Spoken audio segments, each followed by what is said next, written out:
Welcome to Whiskey and Wonder. Why are you laughing? I almost forgot to hit the applause. Oh, I turned okay. and completely started. Welcome to Whiskey and Wonder, guys, where I almost forget to do something Every every week. single week at the intro. And where I mess up basic English language every single week, multiple times a week. You know, that's just how we do it here. How we roll We the best. or something. Yeah, we're something at least. I'm Megan, I'm Tyler. and this is Whiskey and Wonder. Yep.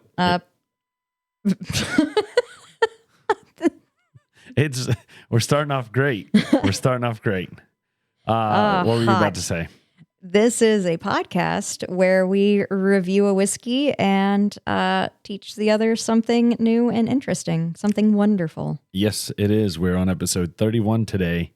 It feels like a lot longer since we were here last. It feels like it's been a couple weeks, but it was literally just last week. It feels like this week has been something else. It has been. Like, yikes. So if you're checking us out on YouTube, our channel is Whiskey and Wonder on YouTube. You can see all our other social medias and emails and whatnot up on the screen there. If you're not checking us out on YouTube, check us out on YouTube. Subscribe and smash that bell button. Hit the bell button. Yeah, whatever. I'm pointing at the wrong freaking computer screen over here. Do all like, subscribe, rate us 5 stars, rate us 1 star. Just give us some feedback. We have a case of the olds. Oh my God. I'm 80 mentally. If you're checking us out on podcasts, you can find us at whiskeyandwonder.com. We're on Instagram at Whiskey Podcast. And all the rest of them you can see in the show notes. I'm not going through it all today. Amen, brother. Yes. All right.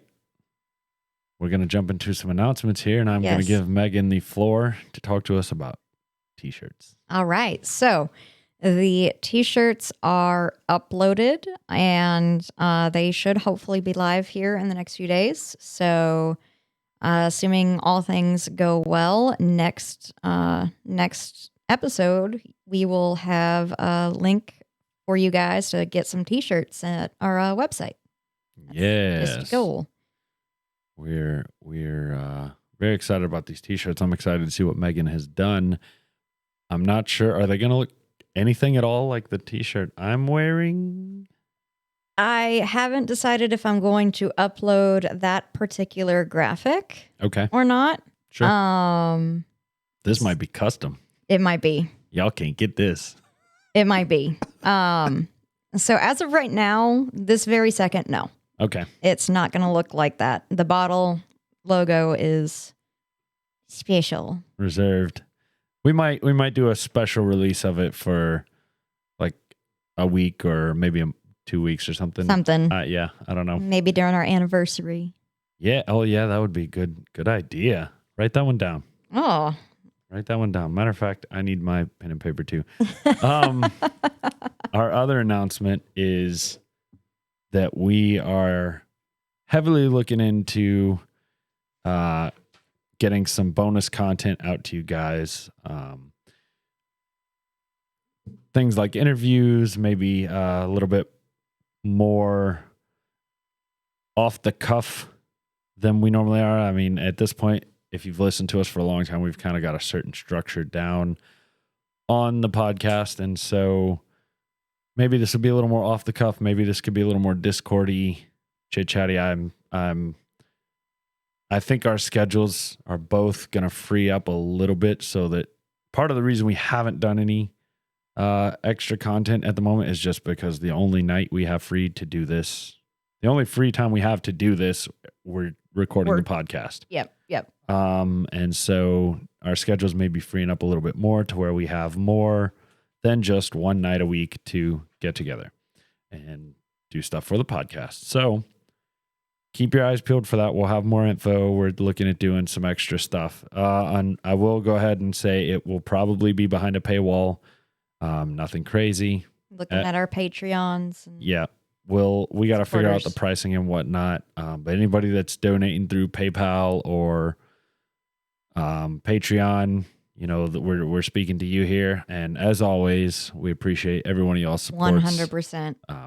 We're actually we've got a chunklet saved up at the moment from y'all's donations. We're discussing on what we want to do with that, and I think we've got a plan formulated. So we're excited for that. Indeed.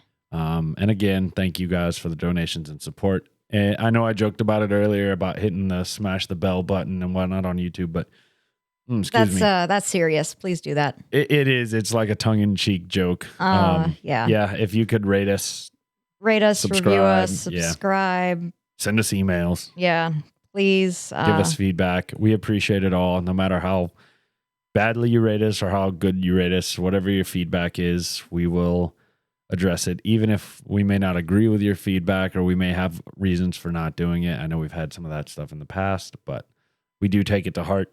Yes. So thank you guys for supporting us. Definitely. You make this possible. All right. I guess on that note, it's time to just jump right in. Okie dokie. Opening the bottle. All right. This week we are drinking a Tennessee whiskey. We are drinking the Uncle Nearest 1884 small batch whiskey. This was a donation. Tyler's showing it up to the camera. If you're on YouTube, this was a donation from friend Shelby and her brother John. Brother John. Yes. Brother John. All right. And if it looks open on camera, it's because it is. They sampled it and then gave it to us. I have not tried it. And I obviously have not tried it either. So. I am stealing this description from another whiskey review site. So if this sounds familiar to something you read or you Google it later, yep, it's not something I wrote. Filtered through sugar maple charcoal via the Lincoln County process, the Uncle Nearest whiskey brand was created to honor the whiskey making process of the man who many now refer to as the godfather of Tennessee whiskey, Nathan Nearest Green. He was the first known African-American master distiller, and his brand is now one of the first in history of whiskey to celebrate an African-American. The first phase of the new Nearest Green Distillery opened in September 2019 in Shelbyville, Tennessee. The distillery offers a premium whiskey tasting and hard hat tour, as well as a weekly founders tour. Wait, you said a hard hat tour? Yes, because they still have portions of the distillery that is under construction. Oh, okay, interesting. You made me lose my place. Sorry. The 93 proof whiskey is a minimum 7-year-old blend that honors Nearest's memories through his family's personal involvement in the blending process. Each batch is created by a different descendant of the master distiller himself, with the back label of each bottle signed by the relative who curated that batch. Victoria E.D. Butler, great-great-granddaughter of Nearest Green, shareholder of Uncle Nearest, and its director of administration, said at the time this whiskey was released that, quote, "If my great-great-grandfather were alive today, I know how proud he would be to see us keeping his legacy alive through the continued growth of this brand. I speak for our entire family when I say we're thrilled to be a part of his legacy." So I've been sitting over here admiring this beautiful color. It's a beautiful amber color. If you can see that on YouTube. If you're not on YouTube, just take my word for it. It is a very nice, rich yes, it amber. is. And I've been looking at the legs, and they're very thick. I would say it's viscous. And to be quite honest, if I was better at this, I would remember what that means. I think that means it's higher alcohol content, if memory serves. If not, somebody correct me on that. What the legs mean on whiskey. But as far as smells go, it smells amazing. I want to know what you smell because I smell something that I don't think I should be smelling, and I want to know if you smell it. I smell. Immediately, the first thought that came to mind was green apple. Oh, nope, not what I'm smelling. What are you smelling? I've never smelled this in a whiskey before, so I don't know if I'm losing my mind or not. I smell banana. It smells like banana pudding, like vanilla banana pudding. You're crazy. Give me your glass. Okay. I'm telling you, like, I smell vanilla banana. I smell it in yours too. I got nothing. I got a very, very mild. I'm talking like it burned one nose hair. That's how mild it was. Case of burning my nose hairs, but I feel like the more I swish it, swirl it around, the more banana I smell. I don't know what's wrong with me. Maybe I'm mislabeling banana. okay, you're right. You're right. I can smell it. The more I swirled it, you're right. It smells just like banana pudding. Hell yeah, it does. Oh, look at that, guys. I am the smartest. That's sweet. Right? I mean, it smells fantastic. Yeah, if I just dive in, I get a green apple smell. Okay. I But get if I where you're swish coming it, from. yeah, if I swish it, I get banana. That's cool. Interesting. That's super cool. If I stop swishing it and I just smell it, I get green apple. I think it's safe to say it smells fruity. Fruity and sweet. A little sweetness and a little spice. Maybe a little. I'm not getting a whole lot of burn your nose hairs. Yeah, like I said, just it was like a kiss. Like, it was a burn one nose hair. That's all. That's all it did. Just one. Just one. Just one's gone. Oh, wow. I am super stoked to try this whiskey. All right. So what are we supposed to smell? We are supposed to smell waves of fresh churned butter and honey on toast. Not banana. Homemade Rice Krispie treats.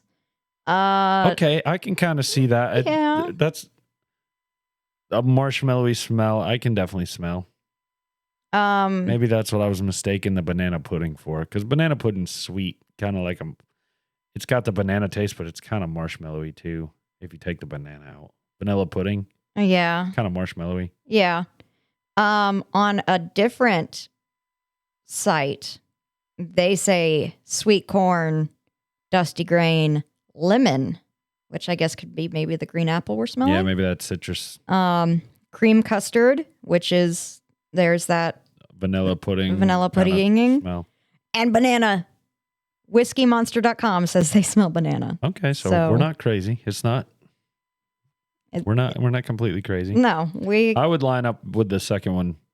Yes. Better. Yeah, I like what the second one said way more than and I agree with it way more than the first. So I'm gonna go off what the second one says. Have you tasted it yet? I have not. Okay. I am down the hatch. Okay. Totally off topic, but Jeff Goldblum is going to be doing a D&D podcast that was just announced, and I am stoked. He weirds me out. He weirds you out? So I had seen Jeff Goldblum in Jurassic Park: The Lost World. Didn't know who he was.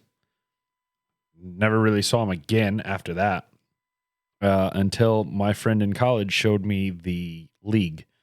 And he showed me the episode where Jeff Goldblum's character tried to sleep with his son's wife. Talking with... Did you not see the original Jurassic Parks? Yeah. The Lost World? Is that the original? That's the second one. He wasn't in the original. Oh, yeah, he Yes, was in he the original. was. Yeah, he was. Life finds a way. Yeah, I knew him from Jurassic Park. Let me say it that way. I'm sorry, I got my movies confused there. But yeah, he weirded me out when I saw him in that episode of The League. His character weirded me out. That's fair. All right. What did you taste? A little bit more spicy to taste, definitely. It's not burning down my throat, but it's burning on my tongue. Even after I swallow, the burn's kind of sticking on my tongue a little bit. But it didn't go down my throat, which is kind of a strange sensation. That is because it burned down my throat and not on my tongue. What? I had the opposite effect. I didn't get a burn in my mouth. It burned. It's still burning down my throat. Oh, weird. Mine's just my tongue burning. I guess we swallowed it different, or we did something different than each other. I'm tasting. Yes, there's definitely burn there. I am tasting sweetness and. Oh man, let me taste it again. I want to say it's fruity. Definitely fruity. It finishes with a banana. Like if I go, I can taste like banana Laffy Taffy. I did not get that. I would say that fruit is. I've got an aftertaste of lemon. Okay. Hey, she said to do that. I didn't get banana on that. You didn't. No. Oh, well, I get banana. I don't. I'm left with an aftertaste of lemon. But I would say that first fruit, it's a combo of sweet and I can't pinpoint. I want to say it's apple. I still think it's apple, but I don't know. It definitely isn't until the aftertaste that I get banana, so it might be apple. I'm getting something florally, maybe initially. I don't quite know how to describe it, but I'm definitely getting like a floral and a marshmallow, some burny, some spicy, maybe like a cinnamon or some sort of like winter spice, cinnamon or nutmeg or something along those lines. all right. So that time I focused on the middle of it. I would say immediately when it touches my tongue, it's sweet with fruit that I'm going to say is apple. It's something that's a little bit tart, but is also, and maybe this is the sweetness of the whiskey in there. I'm going to say it's apple. The middle, I'm getting a little bit of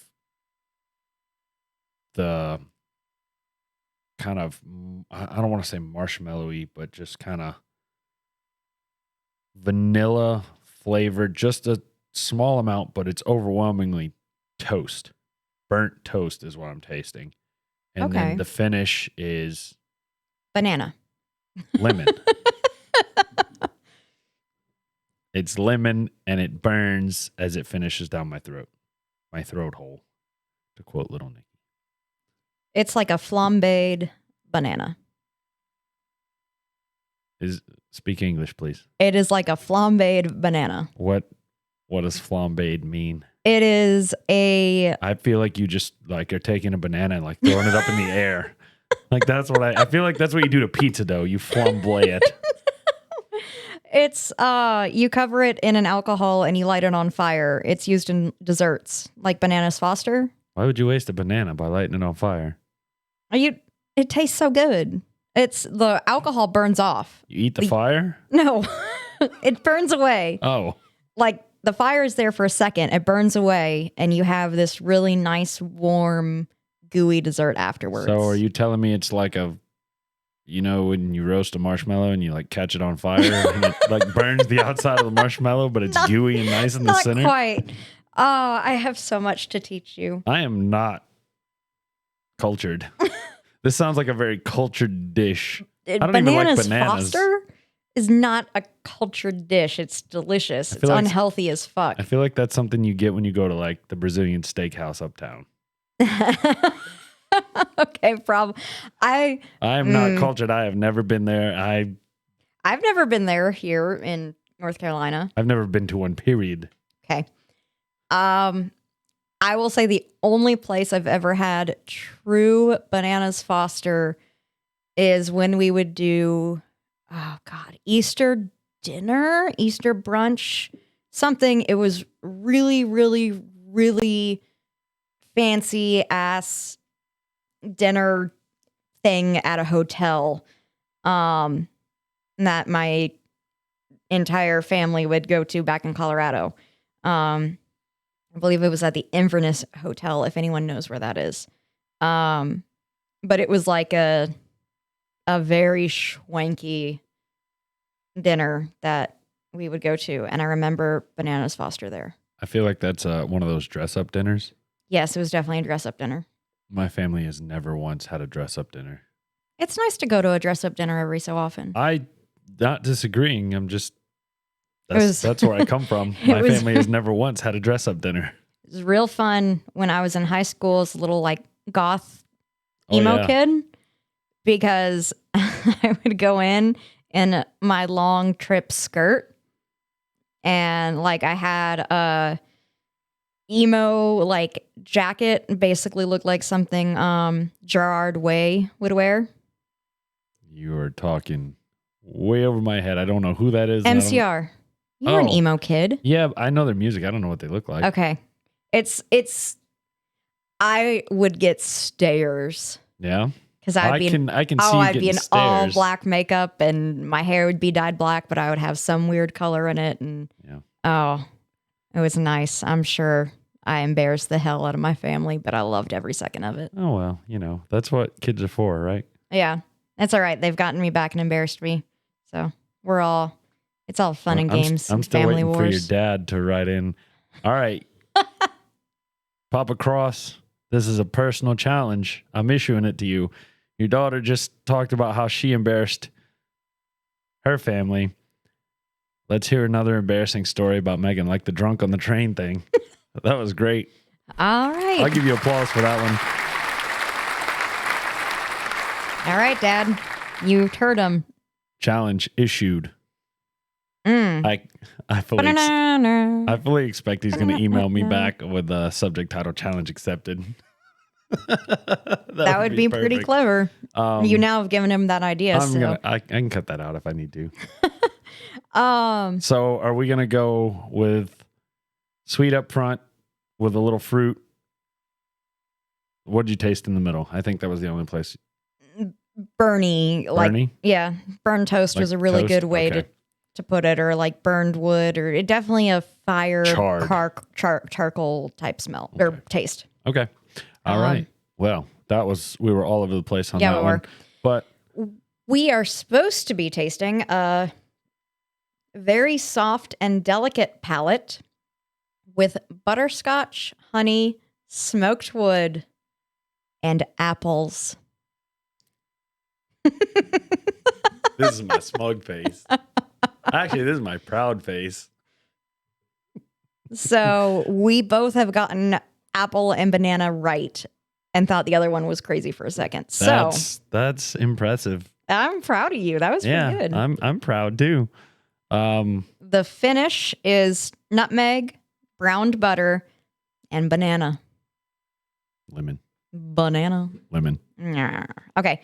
All right. We'll let you guys know what we think here at the end as we sip on this whiskey a little bit more and time goes by.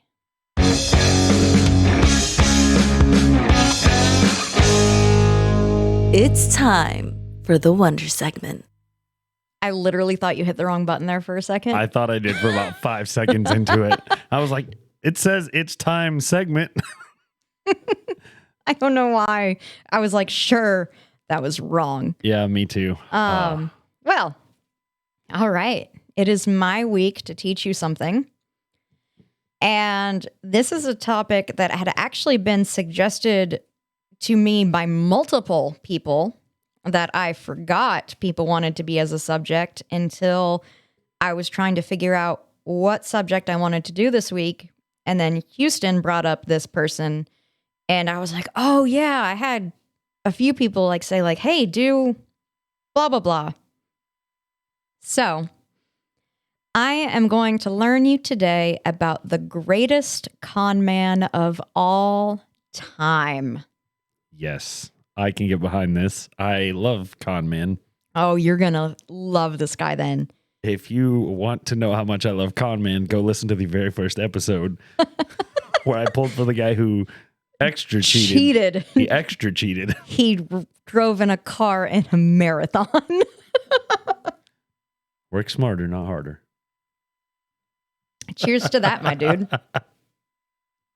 All right. I'm going to see if this name sounds familiar to you. Frank Abagnale Jr. Abagnale? Mm-hmm. No. Not ringing a bell, but I Okay. feel like I may or may not have heard it at some point. Okay. Just the name. We'll get to the end and I'll see if maybe you do know the name. Okay. But with you being you, I'm not going to hold my breath. And if you actually know the name, I'm going to be shocked.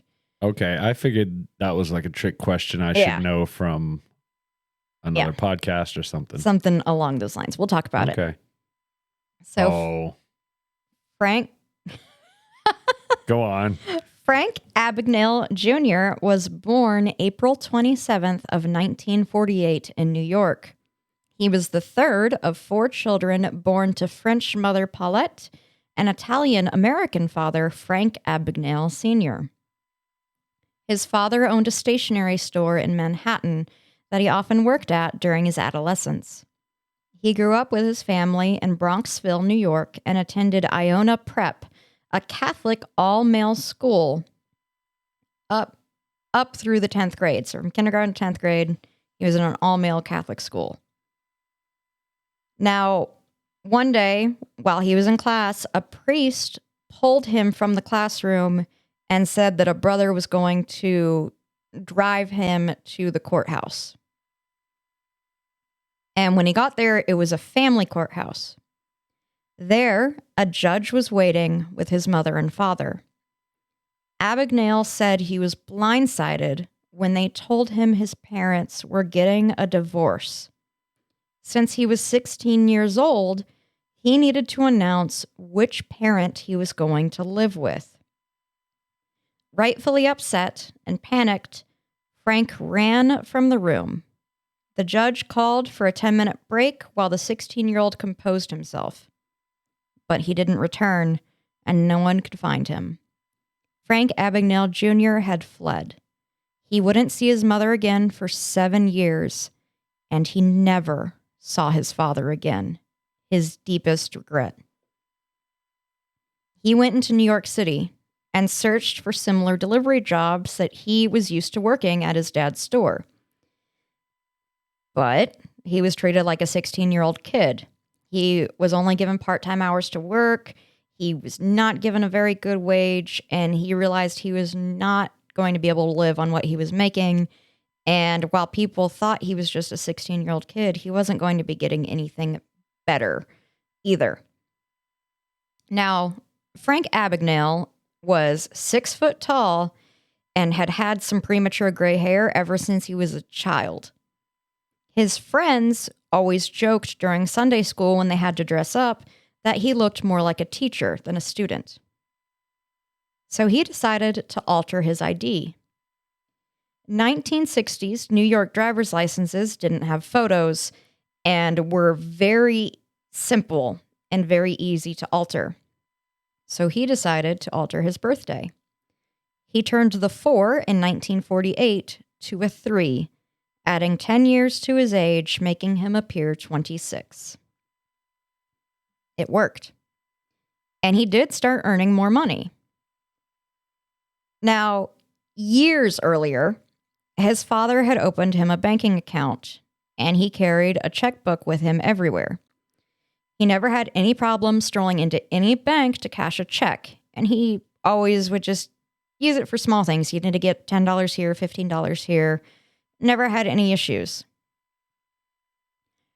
But his friends always would rag on him on how easy it was for him to just go and cash a check. No one else could just go into a bank and cash a check like that. Some specialists and historians argue how and why he was able to cash checks so easily. It maybe was because of how he was raised with his manners and how he spoke well. Maybe he got lucky, or maybe he was so charismatic and charming that he could bat his eyes and get his way. All right, hold on. I'm confused. I don't mean to interrupt, but I don't understand what the check cashing thing is like. Is he talking about taking someone else's he could Like go cashing a check and depositing it in his account, or getting cash money for getting it? cash money for a check, going into a bank and saying, I have this check. I'm going to write you a check for $15. You give me $15 cash. Okay. Back before bank cards were a thing. Gotcha. That's how you okay. got cash. And so his friends were basically saying, oh, gee, we're late teens and you're getting away with this, but we can't do this. Exactly. Okay. Gotcha. Yeah, exactly. Not even late teens, mid-teens. 16. I added a couple years on that. Just, I didn't know if some time had gone by. No, Okay. no. Gotcha. He's 16 and he's living in New York City Alone. on his own. Yep. Frankly, the how in 1960 doesn't matter. For whatever reason, he was successful. But he didn't have an infinite amount of money, and his checks began to bounce. And he realized that he needed to do something differently. And that's when he saw a flight crew leaving a hotel and got an idea. First, he called Pan Am. Pan Am Airways was one of, if not the biggest airline at the time. He called Pan Am pretending to be a pilot that lost his uniform at the hotel cleaners. He had a flight to make and was in dire straits to get suited up to fly. It was that simple. He was sent to the well-built uniform company in New York City. The salesman fitted him and informed Frank that the $283 uniform in 1960 would be deducted from his next paycheck. Perfect. Frank filled out the form with a fake name and a fake employee ID number and left, now the owner of a Pan Am pilot uniform. However, this uniform didn't have his wings or the emblem on his hat. He had to do something different to get those. Only Pan Am itself could issue you your wings and your emblem. So he decided to stroll into Kennedy Airport at Hangar 14, which is where Pan Am stores were located. And he told an employee he needed new pens because his 2-year-old took them and hid them somewhere. The man laughed at his story and handed him the wings for his tunic and the emblem for his cap. Now, he needed an idea and knowledge about life of a pilot. Pilot. I was doing so good. Dang it. That's okay. I had something I wanted to say. Number one, this guy embodies if you look and act like you belong, you belong. Oh, you have no idea. Hunty, you have no idea. I don't know what just happened there, but I'm gonna ignore it. Anyway, second off, I've already established I was born in the wrong time. I should have been born this time or earlier. You think you would have been a con man like this? Oh, easily. Easily.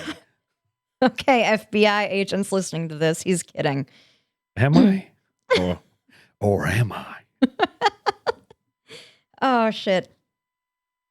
Anyway, what I meant to say was now he needed an ID and knowledge about life as a pilot, not a pirate.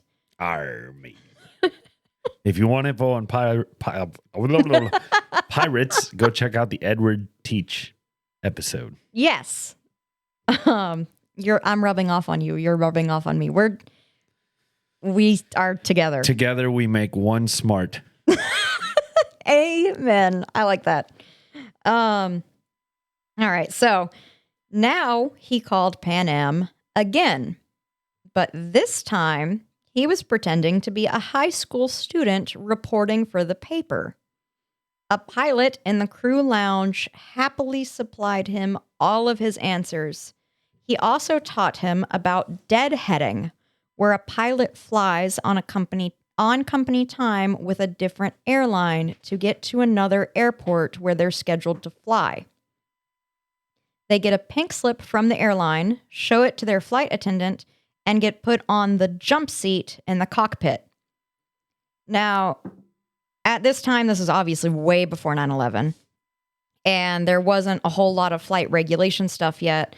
So I actually asked friend Dave of the podcast, who is an airline mechanic, if deadheading is still a thing, and it is. Yes, it is. Which oh my Lord. I was not aware that it was still a thing that could be done, because it's two companies that do not work together, that are opposing factions, but they'll let another pilot fly with them in the jump seat. Oh, two opposing companies will do Yeah. that? I didn't know that. I know deadheading. I don't know if it's still called deadheading, but I have you met my friend Adam. Mm-hmm. His brother is also an airline mechanic, but he has, unlike friend Dave, he isn't stationed in one place. He has one plane. Oh. And so he flies around the world with this plane. God, sign me up for that job. I know. Wow. He sits there and plays Nintendo Switch, flying all over the world, and only has to work if something breaks. Sign me up for that job. I am in the wrong career. Same. Not really. I mean, I love my job, but man. I stand by what I said. Well, yeah, that's okay. So he asked he played 20 questions with the pilot, basically about like, well, how much does an average pilot make? What type of school do you need? Where do you get your license? Blah, blah, blah, blah, blah. Just anything he would need to know to be a pilot, he asked this guy. Next, Abagnale called an ID firm off Madison Avenue, pretending to represent a new expanding airline. He chose an ID firm off Madison Avenue because he figured if it was off Madison Avenue, it would be really schwanky and really nice. The salesman pretended he knew exactly what Frank was talking about and eagerly gave him a pitch for his company supplying their cards. Abagnale stated that he'd love to take a sample ID to his bosses, and the salesman took his photo on the spot, and he left him with a nearly perfect Pan Am ID. Except it didn't have their logo or their name. But Frank fixed that problem too. Where there's a will, there's a way. Strolling past a hobby store, Frank saw displays of model airplanes, many of them commercial, hanging in the windows, including a Pan Am jet with their logo and brand decaled along the tail and fuselage. This man is a genius. Oh, you have no idea. He should be worshipped. Oh, we are barely into his story. He's still 16? He's 16. Oh, Lord. I will tell you right, all this happens before he turns 21. I'm going to tell you that right now. The whole story? The whole story. Oh, my Jesus. What were you doing at 16?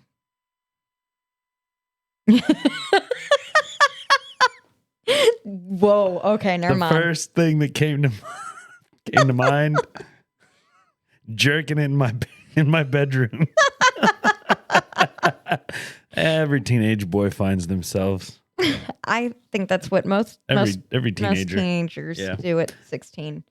But not Frank Abagnale. Oh, he might have done that too. Oh, he was really good with the ladies. He didn't need to jerk it. Well, all right. So he saw this model jet, went in the store, bought the model, and back at the hotel that he had been living in, he chucked all the pieces of the model away, the wings and body and everything. He didn't want the plane. He wanted the decals. And once they'd been applied and dried to his ID, they looked printed on.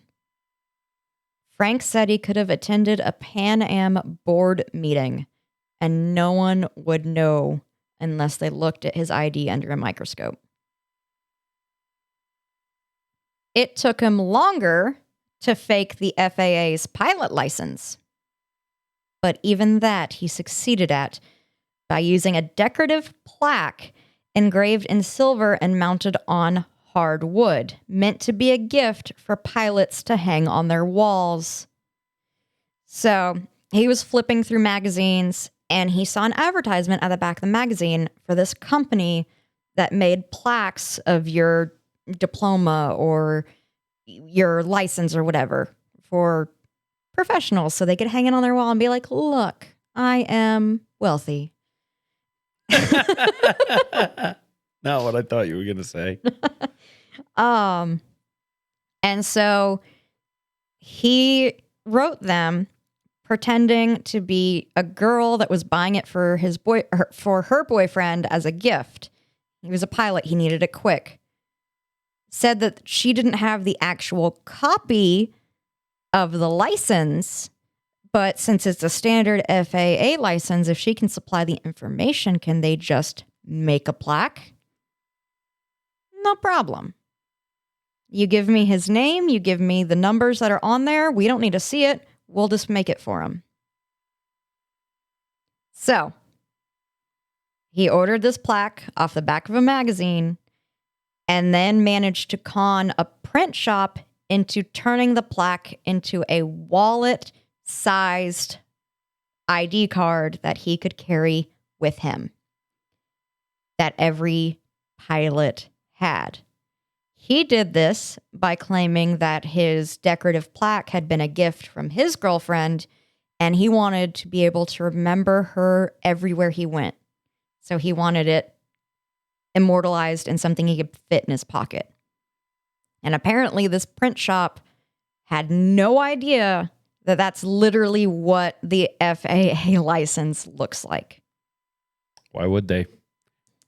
Probably never needed to see one before. They don't fly their print shop. Yeah, I guess. I mean, we live in the world of technology, so I didn't know what it would look like. It's 2021. But you could Google it. But would I? If I worked in a print shop, okay, sure. I don't care. Here you go. Oh, that's a good point. Especially if I'm only getting paid $7.25 an hour. All right, whatever. Here you go, boss. See ya. Oh, that's a good point. You know what? Maybe he could get away with this today. You could still, he'd have trouble with doing a pilot, but he could get away with something else. Okay. With other things. Right. I mean, people are still as uncaring and, I don't want to say stupid, but Naive? naive. There you go. As always. That's fair. So they printed him off this ID card and it looked legit. And it even had the signature of the head of the Federal Aviation Agency printed on it. So now he could walk right into LaGuardia Airport like he belonged and could travel anywhere in the world for free. That's not, this whole time I've been expecting him to get behind the wheel of a plane, so to speak. But I see what he's doing now. He's deadheading all around the world, traveling for free. Damn. Pan Am estimated that from 16 years old to 18 years old, in just under the time of 2 years, he flew more than 1 million miles on over 250 flights to 26 countries. And Pan Am made sure to put on record that even though he paraded as a Pan Am pilot, he never took foot on a Pan Am plane or any type of Pan Am property. He did everything through other companies because he didn't want anyone to see any discrepancies in his ID or anything else. Wow. Now, here's where he's even smarter. Because he kept a notebook on him at all times when he was in the cockpit, when he was just waiting for flights, and he would write down any information he learned about planes, about the jargon, about flight crews, and, common people who fly together. And the more he sounded he knew what he was talking about, the less suspicious he appeared. because he could walk into a jump seat, sit down, and say like, "Oh, where are you guys coming from?" And they could say, "Oh, we're coming from Miami." And he said, "Oh, did you see Red?" And they'd be like, "Yeah, we love Red. His wife is blah, blah, blah." Frank had never met Red, but he heard people talking about him, wrote it down, and now he could make that personal connection to another person. It was 2 years into the con on National Flight 106 from New Orleans to Miami that he first got busted. The crew he was flying with had stilted conversations with the tower. They asked for Frank's Pan Am ID and his FAA license. And his fakes were so good that the national pilots read his numbers off to the control tower and said, "This looks 100% legit. This is fine. Like, I don't know why the hell they're asking about you, dude. Like, this looks like my ID." Whatever. They gave it back to him. But Abagnale knew he was in trouble. He was immediately detained at the gate and spent hours in the sheriff's office awaiting the FBI. But Lady Luck is his friend. The agent came and collected numbers of various flight crews he flew with. He had these numbers because of his notebook. So he was able to write down, "Oh, I flew with stewardess Mary Jane on such and such date. You can call her and confirm that." He was a jump seat, but he flew with her. And they called up several different stewards and stewardesses and pilots, and all of them confirmed, like, "Yeah, we know Frank. We fly with Frank all the time. He's a pilot for Pan Am." They all told the agent that, of course, they knew the charismatic pilot. And it was a weekend, so Pan Am and FAA offices were closed until Monday.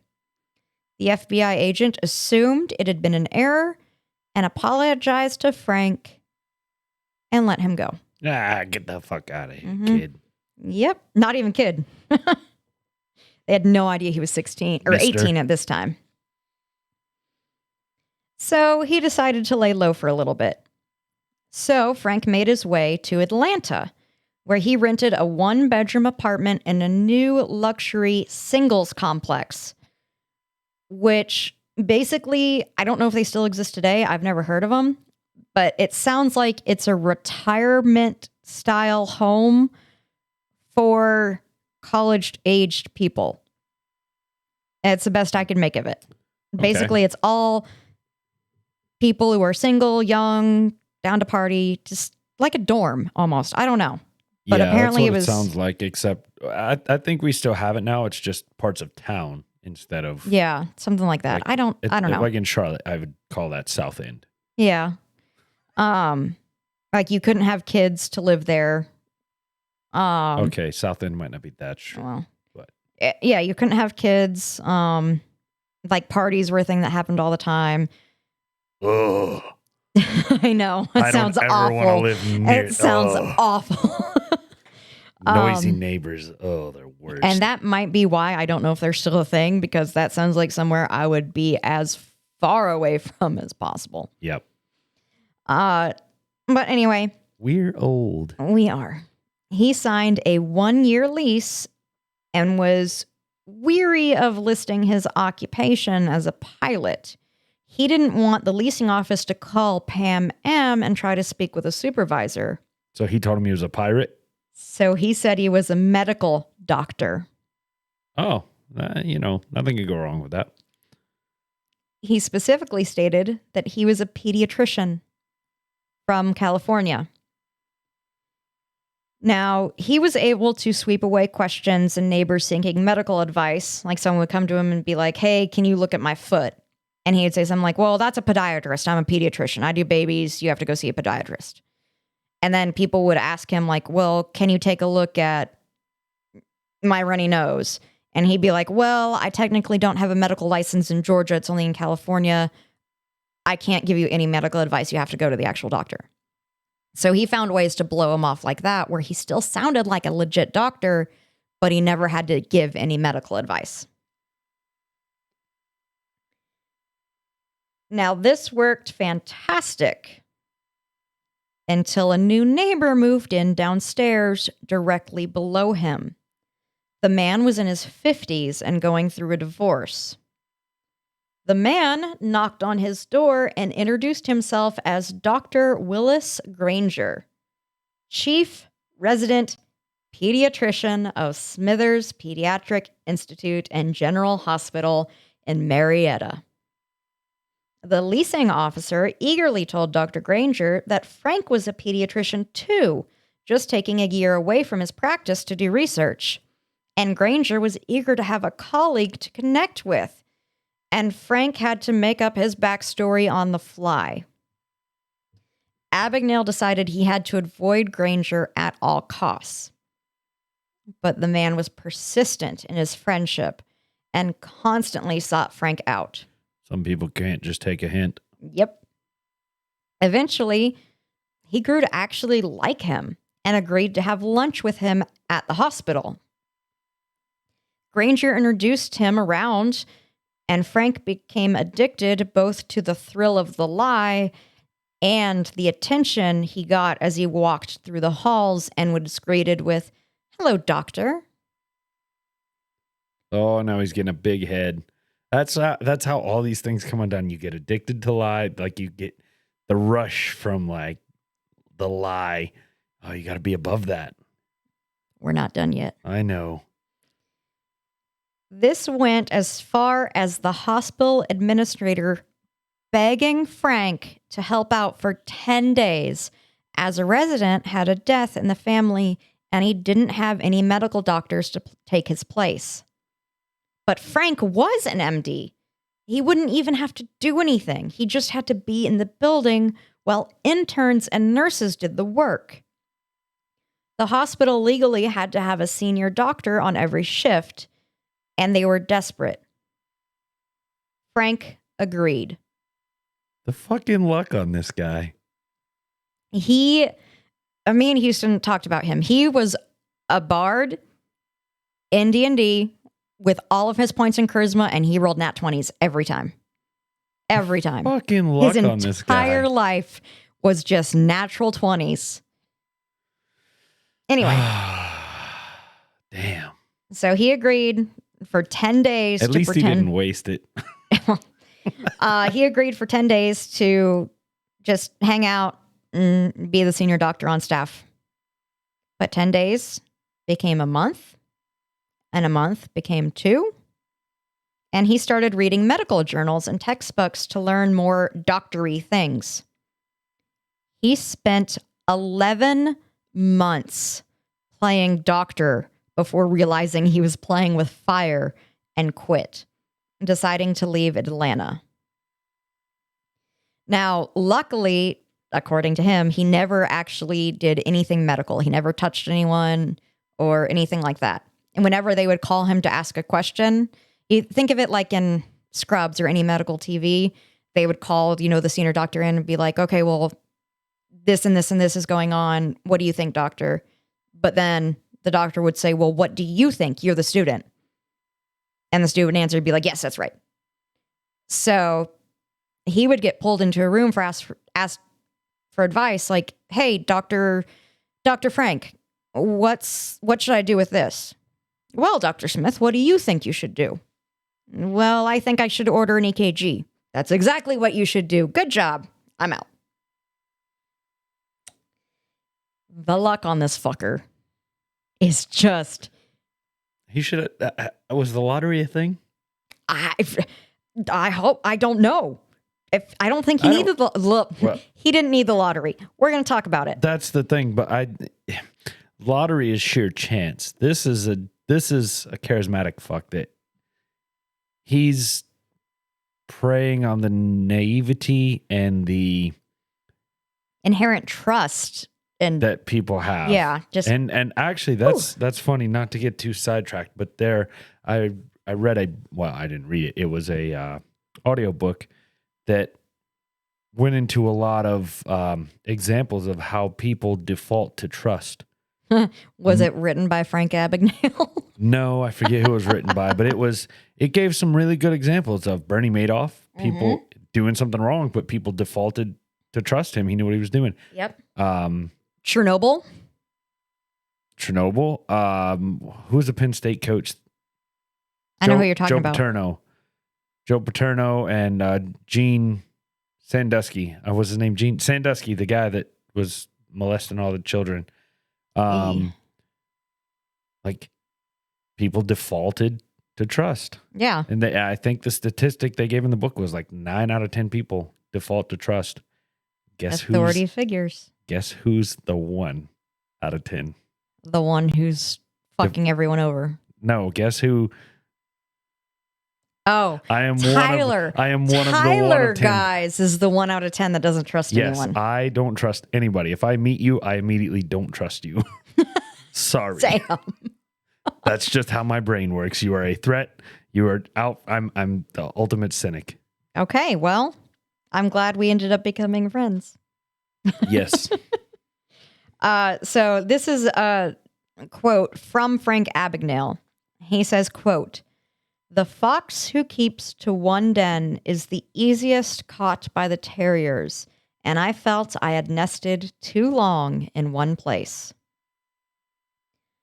And it was around this time that FBI agent Sean O'Reilly was ordered to drop all cases and just focus on Frank Abagnale. They had no real information on who Frank was. They called him just a John Doe. They just knew there was this con man that was really fucking around with lots of different things, bouncing checks and all sorts of shit. I don't feel like con man's the right phrase for that. Scam artist. He's a something. Okay, yeah, scam artist. But I feel like con man is the guy that's got the animatronic circus that's quote unquote the fleas. The fleas. Yeah, the flea circus. That's a con man, or somebody selling you water and whiskey and bleach mixed together, like saying snake it's a oil. miracle tonic. Yeah. Well, he's just a scam artist. Yeah, he's something. He's a brilliant man. He really is. Frank Abagnale did not actually know that the FBI was looking for him and would not know until years later on that the FBI had been onto him at the time where he started to get uncomfortable and feel like they were starting to look for him. He ended up in Baton Rouge, Louisiana, and decided on his next con. He chose LA because of a stewardess he knew there. He met her in a terminal and told her he was a first officer with Pan Am, but also had completed his master's in law. Now, I told you before that he was a ladies' man. He got around, and any hot chick that he could, like, put on his pilot's hat and wink at, he would try to get with. And this was one of those girls. She was a stewardess, and she was very, very pretty. For those of you guys not on YouTube, Tyler just took off his hat and is holding it over his heart like this man is his hero. So far, he is. God, you have no idea. Anyway. What? I'm sorry, I have my headphones off. I said you have no idea. Oh. He's just batshit crazy. So he told this stewardess that he was not only a pilot, a first officer at that, but he also had completed a master's in law, and he didn't complete his bar exam because he liked flying too much. So he moved to Louisiana basically to fuck around with her for a little bit. And she introduced him to an attorney at a party, and his new alias formed. He figured if he said he was a lawyer, he was going to go to the top, and claimed he was a Harvard that graduated with a 3.8 GPA. Wait a minute. You said his new alias formed. Did he change his name? Yes, he changed his name all the time during this. Okay. To avoid getting confused, I never wrote down any of his aliases. Okay.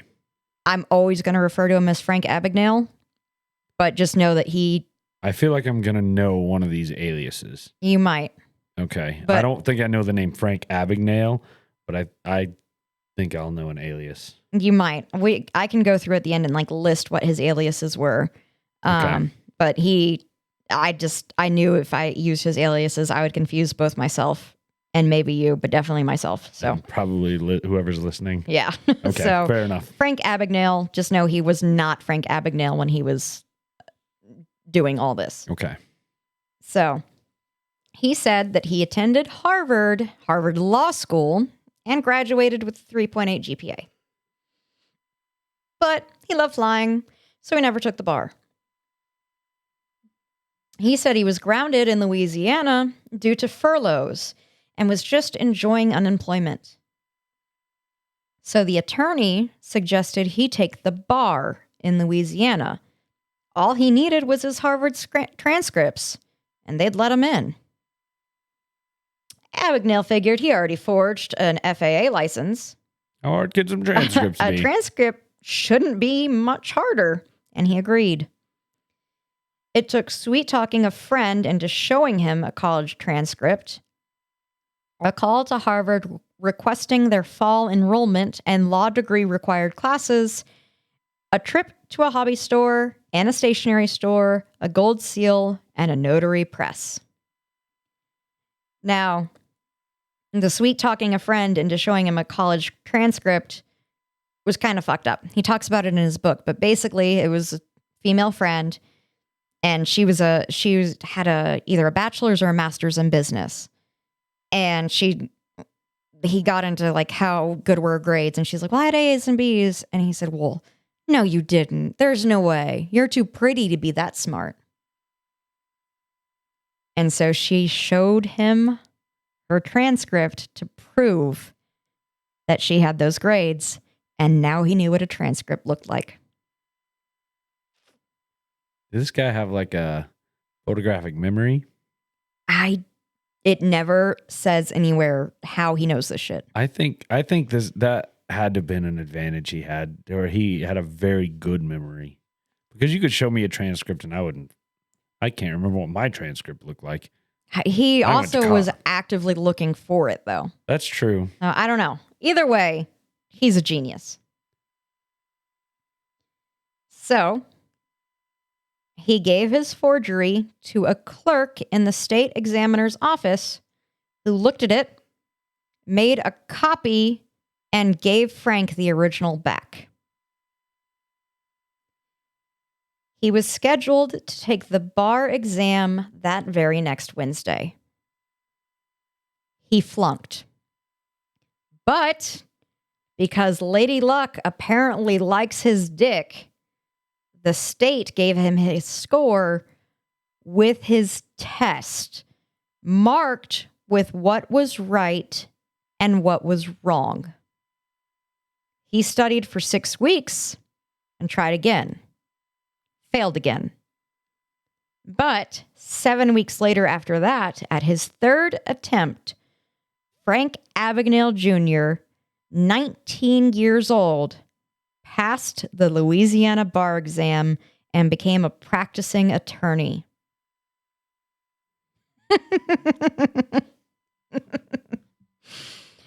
This man lived more in 3 years than I've lived in 28. He lived more in 3 years than I think a majority of humans will live their entire life. Like Frank Abagnale. If you're listening to this, man, you are a true hero. Some kind of an hero. Inspiration. You're something, man. To us scammers. I say that and I have not scammed anybody. He says. That's my story and I'm sticking to it. The state attorney general hired him as an assistant. Now, as an assistant, he was just a glorified coffee boy, but Still counts. He made friends in several high places, and several judges liked him quite a lot. His style and charm were infectious. But then a real Harvard Law graduate came to town and began pestering Frank for all sorts of personal information. He couldn't avoid him, and the con in Louisiana was over. He sold his Jaguar, he bought a Barracuda, and left Baton Rouge. He was a lawyer for 8 months. His next adventure took him to Utah, where he decided to try his hand at teaching. I was going to say, did he become a Mormon? He applied for a temporary summer job at a college as a professor of sociology. All he needed was his transcript from Columbia. An easy forgery, as Harvard was. Just when I'm out, they pulled me back in. So he claimed he had a master's in sociology from Columbia, forged a transcript, and was hired to teach the summer semester. And he loved it. All right. By all accounts, he was a great teacher, and his students loved him. The college was sad to see him go come fall, and Frank almost stayed in Utah to continue teaching. But he knew he'd be caught in his lie if he stayed, so he left again. This time he left for California, and his small-time check bouncing became full-scale grand theft. He started to forge payroll checks. Pan Am payroll checks. Ah, the circle is completing. It was lucrative. But Frank made a huge mistake in California. He met a fisherman, and not disguised as anyone, just as the kid from the Bronx, Frank Abagnale Jr. He connected with this fisherman and talked to him just as Frank. And they talked about cars and ended up bonding over the car that the fisherman was repairing that Frank's dad had back in New York and all sorts of blah, blah, blah. And so Frank took a paper out of his pocket and wrote down the address of his father's place in New York so the man could send photos of the car he was working on to his father. But as he was writing his address down, the fisherman got called away and told Frank to find him at the dock later on.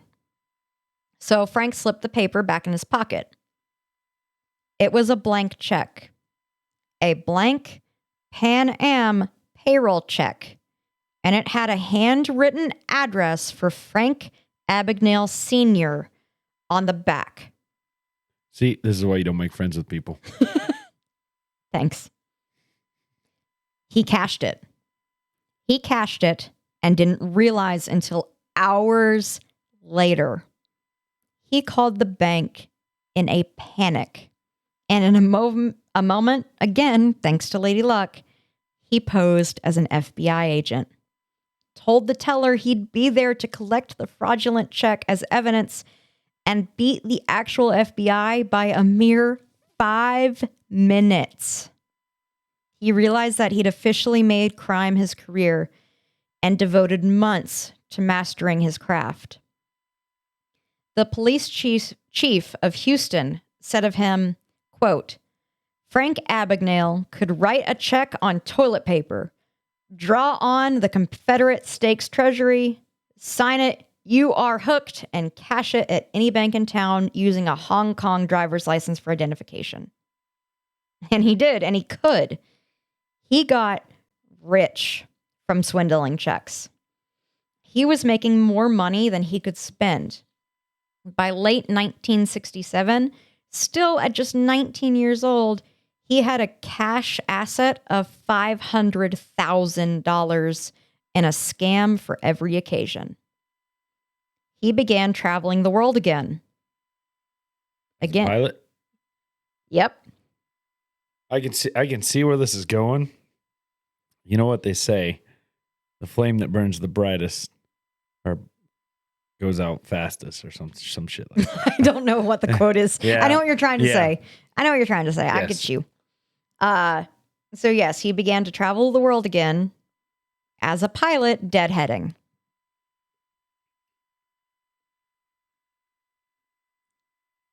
And he said, quote, Lady Luck was my personal switchbox operator. Unquote. He said that of time and concedes that he was maybe he said that of that time and concedes that he was maybe trying to get caught. He was being very flippant with everything he was doing. Now, one of my favorite cons to read about that I couldn't find a good place to fit in his like timeline narrative, but I had to talk about it, was the night deposit box. At the Bean State National Bank Airport branch, Frank watched employees from every shop go and drop their cash deposits in a box at night. And basically, stores close down, you have your deposit bag, you go, drop it in, all the cash goes in, it goes down a chute, blah, blah, blah. And Frank had an idea. The same uniform trick that he played on Pam Am also worked with the security company. So he got a security company uniform and taped a sign saying, "Night deposit vault out of order. Please make deposits with security officer." And they did. 30 people brought Frank bags of money, and no one questioned how a box could be out of order. And he made $62,800 in just that night of pure US dollar legal currency. Tax-free. Tax-free. Untraceable. See, I'm noticing a theme or a motif in his schemes. Simple lies. Yeah. Simple lies. Oh, wow. Very simple. How is becoming a pilot and a lawyer and a doctor simple? I guess they started off real simple. The way he's done it, it's just been they've started off really simple, and they've just... And then he's had luck go his way, and he's very charismatic. That's a dangerous person when they don't have the right scruples. So I just had to throw that in there somewhere, and that was just... Yes, that's amazing. That was just the only place I could think to put it. Color me jealous. Yeah. So just know that was one thing he did, but now we're going to go back to him disguising himself as a pilot, traveling around the world, blah, blah, blah.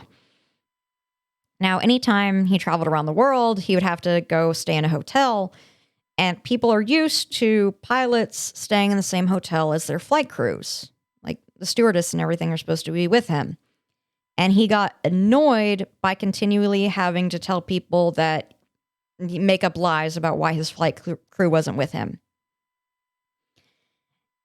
And he began to realize that in order to really perfect his con and make him seem as legit a pilot as possible, he needed a flight crew. So he schemed again. This time, he posed as a recruiter for Pan Am and sent out invites to apply to college co-eds. He then called the University of Arizona to confirm he, as a co-pilot, would go interview the girls. He chose girls he thought that wouldn't panic in a crisis if they discovered they were swindled. They had to be easygoing, devil-may-care, daring girls, and only those girls made the list. And he informed the girls they would be given a summer internship with Pan Am as a pre-training experience. They'd model and attend seminars. Now, again, this is another story that I had to just kind of throw in here, but it was during this time where he was waiting for these co-eds to apply for this job. So he's still living it up. And one night he was approached by a model. Really, she was an incredibly high-end hooker. And he decided to pay her for her time. $1,000. He said he needed to go cash in a cashier's check he had on him for $1,400. The girl told him to endorse the check to her, and she would give him $400 cash difference. He agrees. And long after Frank was gone and she went to the bank, they told her it was a fake. Frank was paid $400 to sleep with a prostitute. This fucking man. He's something out of a, I don't even know. I'm bowing down to this man. He's something else. My king. I will be your knight. So anyway, later on, when she found out all this, she was pissed. Because, of course, no one gave her $400 back and no one gave her $1,000. She was just out that money. It was just, so Lord. Fucking funny. Oof. So, finally, summer comes. And he toured all over Europe with his flight crew. And because of their presence, he amassed around $300,000. Now, several weeks after Pan Am received a stream of photographs from dozens of European cities, they launched an investigation. So, what he would do is he'd get to a city and he'd find a professional photographer in the city in the Yellow Pages or whatever the hell they had back then. He would call saying, "Hey, I work for Pan Am. We're currently in town. We're hoping to take pictures of some of our girls for advertisements. You take pictures of them. You send them to our corporate office. We'll pay you when we get the pictures." He wants to get caught at this point. Really, yes. So you got to stop before you get to that point. Yeah. So he does that. He goes to dozens and dozens of different countries, and every one of them, he gets photographers to take pictures of his Pan Am girls, leaves the country, and long after the summer's ended, Pan Am starts getting all these photos and all these bills for these photos, and they're all the same women. And so Pan Am goes, "What the fuck is happening?" Mm-hmm. And they launch an investigation. The FBI gets involved. But by this time, Frank's gone. In fact, Frank was entering a depression. He realized that he chose a life of crime and could never have a normal life. And he decided he wanted to start over. He wanted to move and settle down and create an honest life. He wanted a family. And so he decided to move to Montpellier, Montpellier, France, I believe is how they said it. You got to move to a place that doesn't extradite to the U.S. We're going to talk about it. So he decided to move to Montpellier, France, and that would be his safe haven. He was wrong. Montpellier was brilliant for quite some time. Frank bought a small college and was just getting truly comfortable. What is a college? Cottage. Okay. Did I say college? Yeah, you said college. Like, damn. All right. He bought the whole thing? Damn it. Hee-haw, hee-haw. Oh, my. I did not mean to say college. Well, that okay, was a so mistake. Cottage, the words were coming out of my mouth, it registered in my head that you might have meant cottage. Yep. So Frank bought a small cottage and was just getting truly comfortable when Interpol surrounded him during a grocery trip. You know what I picture in my head is like when you're going to sit down in a chair and you're like, and immediately you sit down and like, ding dong, or the oven's done, or the dog knocks something over. And like, basically, I just got comfortable. In his Yeah. book, he was writing how he told the cashier, like, 1 second, I forgot my milk. I have to go get milk. And he went to the back of the grocery store. And by the time he came up back to the front, there were 4 Interpol guys standing with the cashier, Ooh. just waiting on him to come back with the milk. You got to pick like, and this, what year was this? This was in the 70s? 60s. 60s By at this this point? point, it was 60. It might still be 60, 68, 67. Yeah, you somewhere got to around pick that. Soviet Russia. Somebody that doesn't extradite to the U.S. Well, I don't know what he was thinking to be. Well, I actually do know what he was thinking, and you're about to too. Okay. Major airlines don't serve Montpelier. So he didn't ever expect to have to deal with any flight person that he'd ever seen really finding him. However, it is a frequent spot that some flight crews like to stay. It is a nice little vacation area. An Air France stewardess saw Abagnale, watched him, jotted down his license plate number, and reported her suspicions. She said she... What a bitch. Yes. She said she knew who he was because she dated him. Okay, maybe not. Maybe she's got a good reason then. Oof. Maybe I And, spoke too soon on that one. this speaks even more to Frank because he never learned who turned him in, as he had been quite a ladies' man, so he dated several Air France stewardesses in his few years. And Tyler took off his hat and put it over his heart again. It's just going to stay there, I think. What a man. I have a boner for this guy.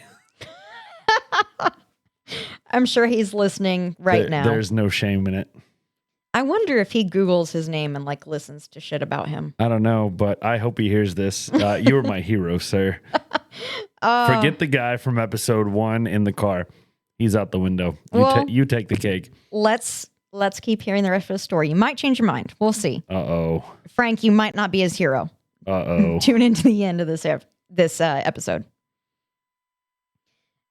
So Frank never learned who he had been turned Ratted in. out by. Blah, blah, blah. But either way, he was caught, arrested, and charged in France. Now, his main scheme was his check fraud. And in his book, he goes over how he was able to do it. And it's kind of a bit like Greek to me. But he basically, in checks he would fake, would change the routing number to as far away as possible so that the check, when a bank got it, would have this routing number on the other side of forever. And so they'd have to send the check way far away. By the time that bank got the check, realized it was fake, he'd be long gone from wherever he cashed it. So when you say the routing number for far away, you mean physically, like geographically far away, somewhere like on, let's just say at this time, the other side, like the West Coast. He would cash it on the East Coast and send. Yeah, if he was in New West York, Coast. he'd put the routing number as California. Gotcha. That doesn't work anymore. There's only like 4 banks. And everything's digitalized, so it happens in the blink of an eye. Goddamn technology. I was born at the wrong time. French prison was inhumane, and it might still be. I didn't look into it. But French prison was awful. He was They make him eat baguettes or something? Oh, no. He was kept in solitary confinement, without clothes, in the dark, not allowed to bathe or leave his meager cell at all. They would give him bread for his meals and occasionally watery chicken broth. So he did eat baguettes. God damn it. Dang it, Tyler. I mean, yes, he ate baguettes. Honestly, that's not that far off of what we do with people that are troublemakers here. They get an hour of, well, okay, apart from the naked and I don't know about the dark. He didn't have like a latrine. Oh, okay, never mind then. I know as far as like they would get 23 hours in the hole and 1 hour in the yard by themselves. I just know that from a contact I have that is a retired sheriff's officer. Well, so. This was bad. Okay. In fact, like when they did like open the slot to give him his food and he could see light in, his floor was covered with maggots and just it was filth. He was just living in filth. He became infested with lice, and he was emaciated by sickness when he was extradited to Sweden. Now, why Sweden? Because he bounced checks all over the place, and Sweden was the first to extradite him from France. France got him, then Sweden took line and said, okay, we're next. And then it was Italy, and then it was Spain, and we're going to get into it. Anyway, so he was extradited to Sweden. Now, he describes Sweden and the Swedish prison cell and everything as a fucking vacation. He said he was treated so well there that he didn't want to leave. So first thing they did is they took him to see a doctor. They got him healthy again. They fed him well. And at first, he was very reluctant to give any statements or anything about his crimes, scared with how long a time he would get in prison, until the judge told him that the max sentence in Sweden for forgery at the time, I don't know if it still is, but the max sentence in Sweden for forgery is merely 1 year, no matter the amount of money you steal. Murderer. Yeah, he probably got that changed. Probably. Murderers rarely get more than 10 in Sweden at the time. Now, Swedish prisons attempt to rehab criminals. Thus, they are incredibly humane and considerate. He got the things he wanted. He was able to enjoy his life in prison. He could go out for his polo game. Yes, basically. They would bring him food from restaurants to eat. Like it was a vacation, basically. Remind me if I ever need to go to jail. Go to Sweden? Make it in Sweden. 6 months passed quickly. But Italy, Spain, Turkey, Germany, England, Switzerland, Greece, Denmark, Norway, Egypt, Lebanon, and Cyprus all made formal requests to extradite Abagnale for his crime to their countries. Oh, yeah. No, some of those you don't want to go to prison in. Even today. Yeah. Imagine in the 60s. Yeah. Yeah. Frank realized that he would never set foot on American soil ever again. At this point, he was just 21 years old, and the rest of his life would be in foreign prison. Some more torturous prisons than France's. But Lady Luck wasn't done with him yet. She called on him again. And a Swedish judge brought him from his cell and said, quote, "Young man, I've had you on my mind for the past several days. I have, in fact, made many inquiries. And I think... In fact, I have made many inquiries into your background and your case. You are a bright young man, Mr. Abagnale, and I think you could have made a worthwhile contribution to society, not only in your own country, but elsewhere, had you chosen a different course. It is regrettable that you have made the mistakes you have made. We are both aware, young man, that if you are returned to Italy tomorrow, you might very well face a prison sentence of up to 20 years. And I have some knowledge of Italian prisons, Mr. Abagnale. What? They are very much like French prisons. And when you have served your sentence, you'll be handed over to Spain.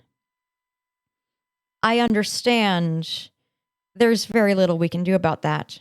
We have to honor Italy's request for extradition, just as France honored ours. The law is not something we can flout with impunity. What if you had a chance to start your life anew, Mr. Abagnale? Do you think you would choose a constructive life this time? And Frank says, yes. Yes, he would do better if he could. He learned his lesson. He would do everything in his life differently. And at his affirmations, the judge continued, quote, I did something tonight. He said it shocked him that he did it. And had he been told just a few weeks before that he would do it, he would have thought the person was insane. And he continues to say, quote, tonight, young man, I called a friend of mine in the American embassy and made a request that violates your rights under Swedish law. I asked him to revoke your U.S. passport, Mr. Abagnale, and he did. You are now an unwelcome alien in Sweden, Mr. Abagnale, and I can legally order your deportation to the United States, regardless of any extradition request pending. And so Frank Abagnale Jr. was going home. The judge reminded him as well, quote, in case you were not aware, once you have served your term in America, none of these other countries can extradite you. The law in the United States prohibits a foreign nation prohibits a foreign nation. Oh, I didn't write the quote down right. Shit. The law in the United States prohibits a foreign nation from taking you from the land of your birth. Basically, like if he serves time in America for the crime, Italy can't. He served his time. He doesn't need to go serve it in Italy and then Egypt and then Spain and Greece, Saudi Arabia and Greece and Somalia and every other country on the planet. Exactly. This motherfucking judge. This motherfucking guy. Oh my God. It's not even fair how much luck this guy has and how many good people, naive people, and just probably stupid people he came across in his life. Oh, man. Oh, I'm jealous. I was born at the wrong time. I am. Can you give me another splash? This is not a finger. I dip back into. Yeah, give me another splash, please. Anyway, I'm gonna measure a finger out when we're done with this, so I can see what it looks like. What it actually looks like in those glasses. Yeah. All right.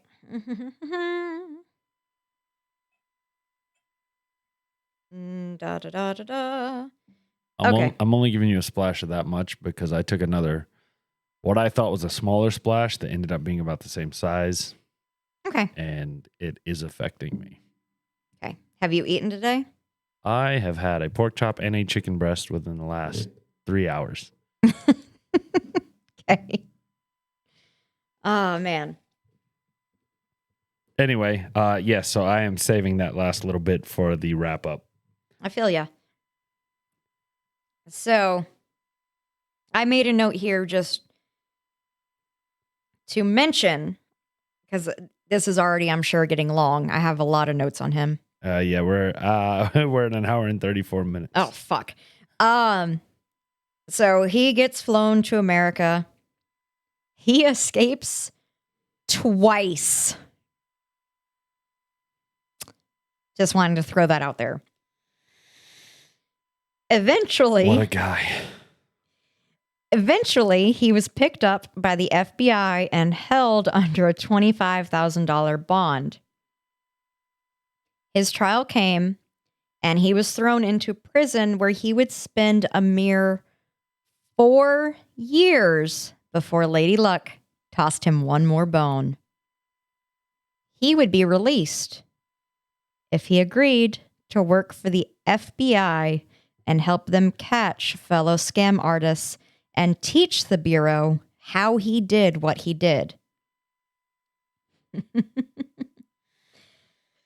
Still my hero. Frank Abagnale Jr.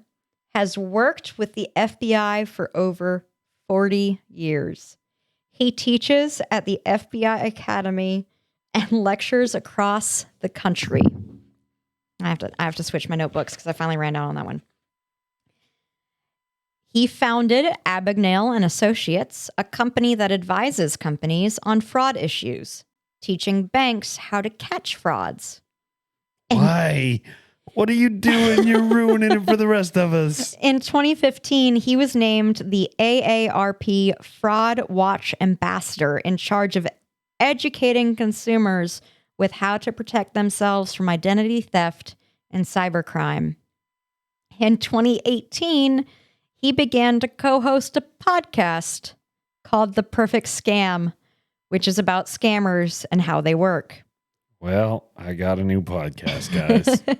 He has been a guest on The Tonight Show 3 times and was on the game show To Tell the Truth in 1977. It's basically a game show where there's 3 people who all claim to be the same person, and the person who's like trying to win the money has to figure out who's the liar and who's actually the person. So he was on that. He had a cameo in Steven Spielberg's Catch Me If You Can, a feature film from 2002 starring Leonardo DiCaprio as Abagnale himself in the story of his criminal years. The real Abagnale plays a French police officer that finally takes Leo into custody. From 16 years old to 21 years old, it is estimated that he earned $2.5 million in fraudulent checks, more than $20 million today. He started his career as a young teen, just fucking with his dad's credit cards, and by 16 went international. He has impersonated himself as a pilot, a doctor, a lawyer, an FBI agent, a security guard, a teacher, and a stockbroker.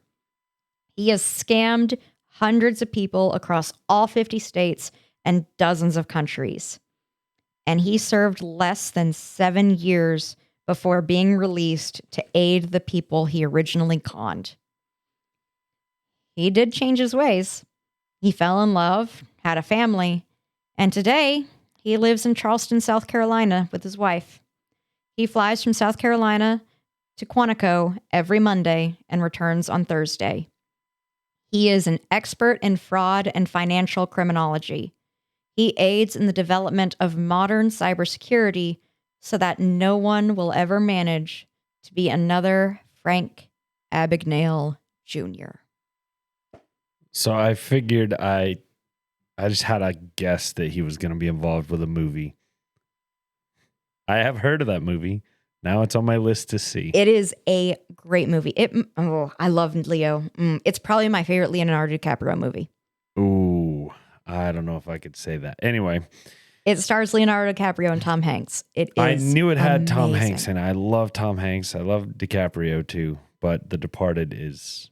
Oh, The Departed's good. It's good. My favorite. But man, DiCaprio. Anyway, you got to watch Catch Me If You Can. Everyone listening, watch Catch Me If You Can, because almost everything in that movie happened at some point to him. There's a few things that they made that didn't happen, but a majority of it, it's his fucking life. It's amazing. You know, I'm seeing a pattern emerging from some of our recent topics. Things that occurred in the 60s and 70s where those people turned against the life they were living to help the government. And I'm specifically talking about the Mafia episode and this guy. Stop taking the easy way out and making it harder on everybody else. Trying to prevent crime. Let everybody else make money in the way you did. I shouldn't say that. That sounds terrible. That does sound terrible. Frank, I am not with his opinion. You're my hero, dude. Charleston's in driving distance. Yeah, it is. His wife owns a business down there. I didn't include the name of it because I didn't want anyone to bug him, but yeah, we could go down there and like bug his wife and try to pester him. That bugs the crap out of me when people like make an illegal living and then flip and then I don't know why that he bugs flipped the crap hard. Yeah, it just bugs the crap out of me. Like you it's such a hypocritical thing. Yep. To cover your own skin. But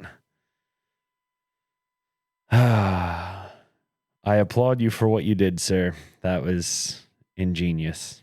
It was a wild ride. I went into this research having only watched the movie Catch Me If You Can. And I knew that he was a crazy con artist, but I figured a majority of the movie was exaggerated. And I went in doing this research and reading his biography and reading all sorts of different articles on him, even stuff from like the FBI's own website. And I just, wow, a man like that existed. It's like The Soldier I did. Just too Hollywood for Hollywood. I think people genuinely exist like that. They have the perfect combination of luck, the perfect combination of charisma, the perfect combination of just everything in life. And rolled all the nat 20s. It's one of those. Never rolled a one before in his life. It boils down to, are you inherently good? Or are you inherently, I don't want to say bad, because this guy did he hurt anybody? It's looking at if you're lawful or if you're chaotic. Yes. Are you lawful or chaotic? Yes. Exactly. So, I know where I fall on that, unfortunately. I know where I fall too. Where are you? I'm chaotic neutral. I'm lawful. Really? Yes. Oh, I love rules. Rules are the best. I would think we were switched knowing our personalities, but I will do anything I can to be the best of who I am. I will step on people. I don't fucking care. I am a stickler for rules. It really, really bothers me when people don't obey the rules. To the point where I see people run red lights regularly because we live in Charlotte where nobody can fucking drive. And that drives me up a friggin' wall whenever I see stuff like that. Or if I drive through my local town is 35 mile an hour and I'll see people doing 45 or 50 and I'm just like, anytime I drive through here, there's a cop, but these people are doing 50 and are 35. And I looked down at my speedometer going through that town on my way here and I was doing 55 and I was like, whoop. There's never a cop around when you need one. Don't say that. Knock on wood. Not for you, but just in general. Yeah, I'm a stickler. I would say I am lawful neutral. Wow. I think most of our listeners, people who don't know us closely, would flip those. I think you would be chaotic neutral and I'd be lawful neutral. I think that's why I have such an admiration for this guy, is because I can't do what he did. I would try to do what he did. I wouldn't. I would take the safe route. I would want to try what he did. I would want to try what he did, but I would never be able to bring myself to it. If I had the perfect storm like that, I would do it. I would do it. I couldn't. I wouldn't be able to bring myself to it. I could. Weird. Good to know. Weird. Interesting. I know that I'll know one day Megan's going to step on me to achieve bigger and better things. You just said you'd step on anybody to get ahead. I need you for this podcast. Yeah, I know. Until you don't. I have no plans on learning how to do any of that stuff. So I will always need you. Yeah. I do want this podcast to be huge. Something. Huge something. I was going to say huge, but then I was like, I need to not be that cocky. I want this podcast to be something. Let's just focus on growing it at the moment. Yes. Anyway,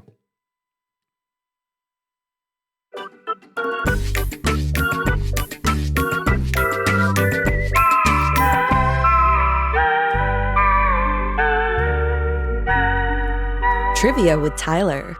Just because we're running on to an hour and 45 at this point. Sorry, guys. Yeah, this is going to be a long episode, but I'll make up for it next week because mine will probably be short. Mine tend to be on the shorter side just because I don't have as much time. All right, so. Lazy. Yeah, that too. A smidge. Anyway, so.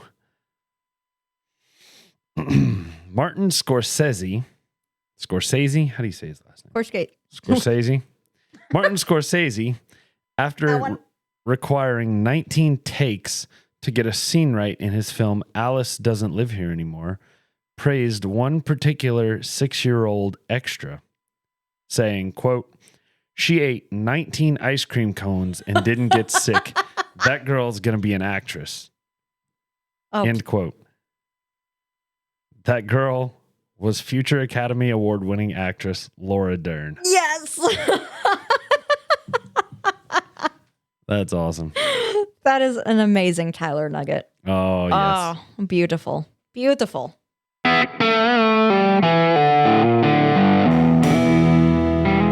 Final thoughts. I smell popcorn. Do you smell popcorn? Okay, I guess not. No. All right. Well, anyway. Do you have popcorn? I don't. My roommate might, but I was don't. going to say, does your roommate have popcorn? Nope. No, I don't know. Maybe. Anyway, what you think about this? Careful, you're about to pull your headset up. Ow, sorry. Obviously, I liked it because I asked you for another splash. I also dipped back in, mainly because I ran out halfway through your tail. And I wanted some for the end, and then I drank pretty much all of that. I got to figure out what a finger is in these Glenclair glasses. So, opinion. You're going with me first, huh? I mean, I'll go first if you want.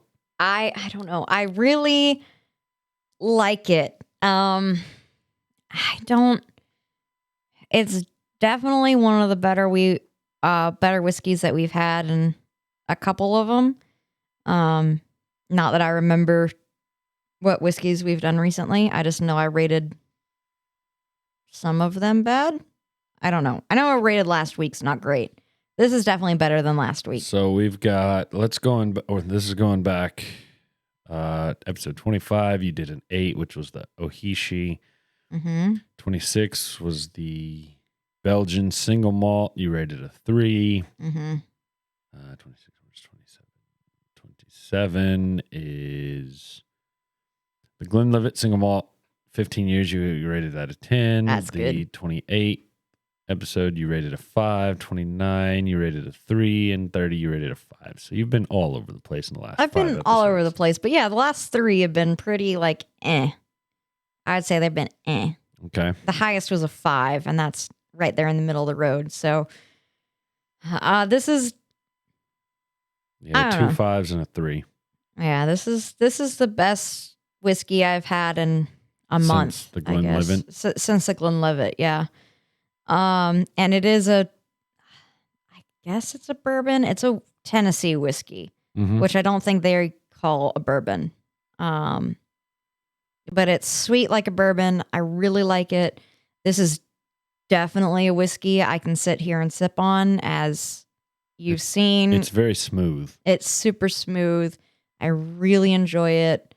I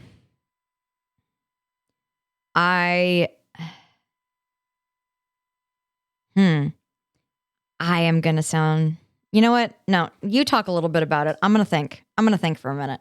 You talk. I mean, I echo everything you said. Obviously I went back first to the bottle while you were giving your story because I was drinking more and you were talking more. Just the way it goes sometimes. It is, like I said, it's very smooth. It's not overpowering. Depends on how you drink it, how you swallow it. Sometimes I get a lingering burn in my throat. Sometimes I don't get much burn at all. And if I do get burn on those, it's like through my nose. So with that being said, it's not an overpowering burn either way. The flavor profile is really good. I was actually a little hesitant about this because, as I touched on a little bit last week, and you can learn about on our website, there's what separates a Tennessee whiskey from a bourbon is that it's done through the charcoal. It's filtered through charcoal. So I kind of have a bad taste in my mouth. This sometimes literally and figuratively with scotches that are peat malted that have that overly smoky flavor to it. So I was a little worried about this, but it's very smooth, and I enjoy it. So I would pull this out of the cabinet just to go sit on the porch and have a cigar with. I don't know what the price range was on this because, 50 like I said, according to my website 50? that I stole stuff Okay. off of. Yeah. 50 for a 750 milliliter, however big this is. Okay, yeah, that's a Yeah. fifth. I can't say that I would necessarily buy this all the time. This would be like my go-to if I was just going to sit on the porch. But it is one that I would definitely pull back out of the cabinet, and I would be happy to have in my cabinet again. I'm gonna give it a. I'm gonna take a page out of Megan's book. I'm not getting nearly as crazy as Megan. I was thinking in my head I would give it like a 6.5, but you know what? I'm gonna give it a 7.5, because I'm always in the middle. So I'm gonna go 7. A solid 7, maybe a 7.5. Solid 7. Okay. I 100% agree with your sentiments. This isn't something I can see myself having to have in my cabinet all the time, but it's one that I would like to have in my cabinet, and I would definitely go back to it. I regret that I only shot it once, and I have to drive, so I can't do it again, but shooting it tasted amazing the one time I did it. I really like sipping on it too, but man, something about shooting it, like the flavor went up through my nose, and it was so good. That's interesting because I can't stand when that happens. Oh, I don't enjoy that feeling and the flavor. I just shot that last little bit.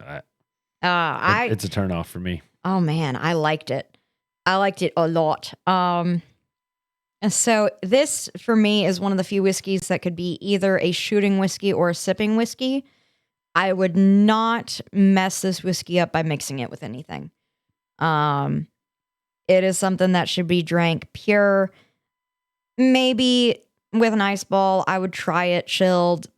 But even then, like, the flavor is so pure and so good. Uncle Nearest is doing something right. I'm gonna hang out with you, Tyler, and I'm gonna say a 7. This is a good whiskey. I like it. All right, 2 7s. I would. I'm gonna disagree a little bit with what you said there. Just on the mixing thing, this is one that I would mix. Really? I would drink it straight. It's good. I can see it being good both ways. Oh, I couldn't ruin it by mixing it. I don't want any other taste. I think that's what I struggled with. Is it's not something that I felt it was too good to be mixed. It was right on that cusp, and it fell just below. I could drink this as a whiskey sour. Okay. So I guess in that range, I would be okay with it. I would not do this with like a soda. Okay. I wouldn't do something that overpowers its personal flavor. Okay, I can see that. Honestly, I've never really been a big whiskey and soda person. I lived off Jack and Cokes for a little while. No, I lived off. When I say mixing, I think of something like a Long Island iced tea, or something like that, where it's you don't really even taste it. A whiskey sour, yes, this would be great for a whiskey sour as well. If the price point, the reason why I'm hesitant and why I put it so close to being like something I would mix versus something I wouldn't mix is because of the price point. If it was cheaper, it would be closer to the mixing stage, but it's a little, it's $50. It's not quite in that $20 to $40 range. So it's a little pricier. So I don't want to mix it as much. I kind of want to enjoy a little more. So that's more my reasoning on that. Yeah. So, yeah, I get you. This is definitely something I want people to go out and try, though. I think this company deserves some recognition. Yeah, I mean, I'm very pleased with this whiskey. Honestly, I don't remember what friend Shelby and her brother's review of it was. I don't remember what they told me, if they liked it, didn't like it, what. So if you guys want to write in, if you're still listening after an hour and 56 minutes, if you're still with us, please. Oh God, this is going to be like our longest episode, I think. Email us, write us. Well, the good news is this is one thing. If you're smart and you pay attention, you caught on. We didn't do mail time today because nobody's freaking writing to us. They're not. I've sent out like 4 personal challenges this time to send us emails. We have because fucking Pinecast is so weird with their subscribers. We have 100 subscribers at least. Fucking write us, please. Please. That was Megan putting the hammer down on her challenge for you guys. Just write in and say hi. Let us know you're there. Let us know you exist. I mean, let us know you're not bots. We're gonna keep doing it regardless. I mean, that's true, yes. But I want, like I said, I want this. I'm Slytherin. I want this to be something. I want to take this all the way, man. And if you're on YouTube, gonna go all the way. And there's my dog, Navia, getting up on me a couple times during this episode. So anyway, I think on that note, we've gnawed on your guys' ears for long enough. We have. It has been fun, though. Yes, I hope this you was guys. a great topic. I hope job, you guys Megan. enjoyed Frank Abagnale Jr. as much as I did. Thank you, Tyler, for thanking me. Applause. You did a great job. Thank you. I love research, so I enjoy doing this portion of it for sure. Oh boy. Well, and that honestly might be something, just to throw it out there to be completely transparent with everybody. We might have more Megan research episodes just because of schedules and whatnot. We've talked about that in the past. And he works 2 jobs. I only work 1, so he does technically work more hours than me. And yeah, I'll just be transparent with people. Like for the last 6 months, the way my life has gone is I get every other Sunday off. And I've just run myself ragged doing that. And so hopefully you guys like my topics, because they might be something that appears more often. It might be more of a 2-to-1 ratio. But we'll see. We'll see how that goes. Right now, we're going to keep it at every other week. Yep. And see what happens. But anyway, on that note, we're going to stop gnawing on you. All right. I've had fun this episode, guys. I hope you have had I hope you have had fun as well. Please, if you have, rate us, review us, hit subscribe, follow us, email us, do all the things with social media things. Even if it's bad things. If you hated this and you barely chugged along, let us know. If you made it 5 minutes in and then left, well, never mind. You're not going to hear this. Anyway, let us know what you think of our podcast, what we're doing. We love you guys. We thank you guys. And most of all, we want to tell you, don't drink and drive. Cheers.